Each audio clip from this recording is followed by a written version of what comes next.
আমার প্রিয় ক্লাস 12 উচ্চ মাধ্যমিকের ছাত্রছাত্রীরা, তোমাদের সবাইকে স্টাডি ফর এডুকেশন চ্যানেলে স্বাগত জানাই। তোমাদের এইচএস এর খুবই ইম্পর্টেন্ট একটি সাবজেক্ট হলো নিউট্রিশন সায়েন্স, পুষ্টি বিজ্ঞান। এবং পুষ্টি বিজ্ঞানে তোমাদের 7 মার্কসের 5টি প্রশ্নের উত্তর লিখতে হয়। আজ আমি তোমাদের খুবই ইম্পর্টেন্ট 23টি 7 মার্কসের প্রশ্ন দেব। এই প্রশ্নগুলি তোমরা রেডি করে যাও। এর মধ্যে যদি তোমাদের কিছু বিগত বছরে এসেও থাকে, তোমাদের মনে হতে পারে যে এই প্রশ্নটা হয়তো এই বছর আসবে না, কিন্তু আমি মনে করি রেডি করে যাও, কারণ এখান থেকে তোমাদের ছোট প্রশ্ন আসতে পারে। আমি কিন্তু এইভাবে তোমাদের ভিডিও দিতেই থাকবো। অনেক ভিডিও লিংক রয়েছে এই ভিডিও ডেসক্রিপশন বক্সে, এছাড়া ডিপি দিয়ে দেবো এই ভিডিও শেষে এন্ড স্ক্রিনে।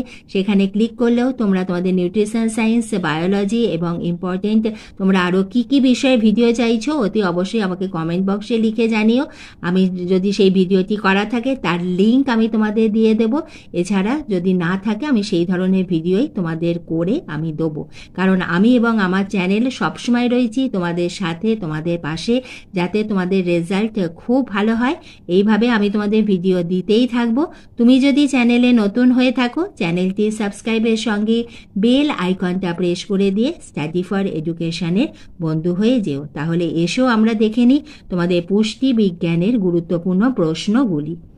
প্রথম প্রশ্ন, গ্লাইকোলাইসিসের সংজ্ঞা দাও এবং বিক্রিয়া পদ্ধতির প্রবাহ চিত্র অঙ্কন করো।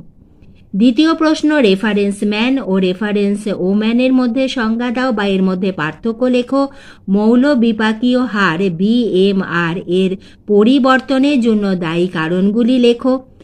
3 নম্বর প্রশ্ন, একটি প্রবাহ তালিকার ফ্লো চার্টের সাহায্যে টিসিএ চক্র লেখো।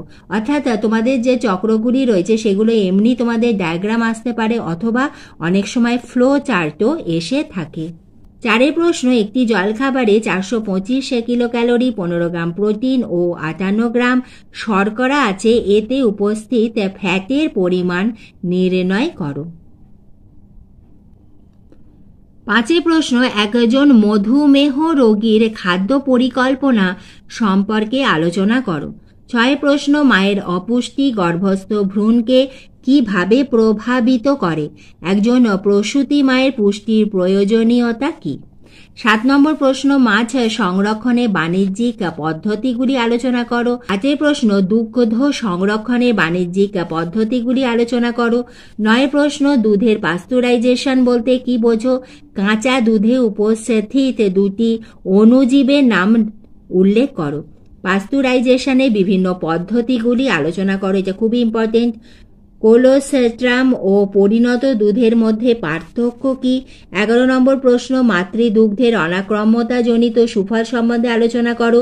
12 নম্বর প্রশ্ন, মারাসমাস ও কোয়াশিয়রকরের 5টি পার্থক্য লেখো। এছাড়া এদের আলাদাভাবে টিকা আসতে পারে।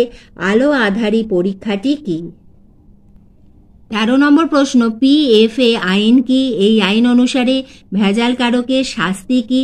সর্ষের তেল ও মিষ্টি জাতীয় খাদ্যদ্রব্যের উপজাত দ্রব্যের মান ও কুফলগুলি লেখো। এবং প্রতিটি প্রশ্নের পাশেই দেখো নম্বর বিভাজন রয়েছে, এবং যে সকল প্রশ্নের নাম্বার ডিভিশনটা বেশি রয়েছে, যদি তার উত্তরগুলি জানা থাকে অতি অবশ্যই সেইটা লিখো। যেমন ধরো 4+3 রয়েছে এবং আরেকটি নাম্বার ডিভিশন এইভাবে রয়েছে, যদি এইটা জানা থাকে তাহলে লিখো, বেশি নাম্বার ওঠে। 14 নম্বর প্রশ্ন, ICMR এর মতে পুরো নারীর সংজ্ঞা দাও। মৌল বিপাক হার পরিবর্তনের শর্তগুলি আলোচনা করো। 15 নম্বর প্রশ্ন, সাক্কাস এন্টারিকাস কাকে বলে? অগ্নাশয় রসের কাজগুলি আলোচনা করো। 16 নম্বর প্রশ্ন, উদরাময় কি? এর প্রকারভেদগুলি আলোচনা করো। উদরাময় রোগীর পথ্য প্রস্তুতির মূল নীতিগুলি আলোচনা করো।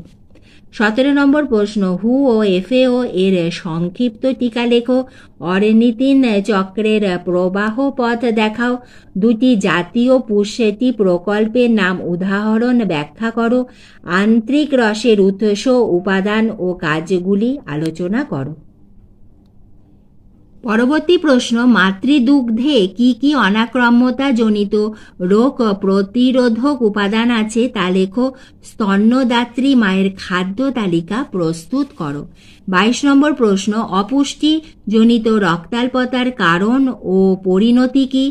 এই রোগ প্রতিরোধ কর্মসূচি উদ্দেশ্য বর্ণনা করো। 23 নম্বর প্রশ্ন, বিপাক বা মেটাবলিজম বলতে কি বোঝো? উদাহরণ সহযোগে ব্যাখ্যা করো। আজ আমি তোমাদের উচ্চ মাধ্যমিকের খুবই গুরুত্বপূর্ণ প্রশ্ন কয়েকটি আমি তোমাদের নিউট্রিশন সায়েন্সে দিয়ে দিলাম। এইভাবে কিন্তু আমি তোমাদের প্রতিটি বিষয়েরই ভিডিও দিতে থাকবো। অলরেডি আমার বায়োলজিরও কিন্তু দেওয়া হয়ে গেছে। তোমাদের যে 5টি ইউনিট রয়েছে, প্রতিটি ইউনিটের আমি চ্যাপ্টার ওয়াইজ আলাদাভাবে কিন্তু ভিডিও দিয়ে দিয়েছি।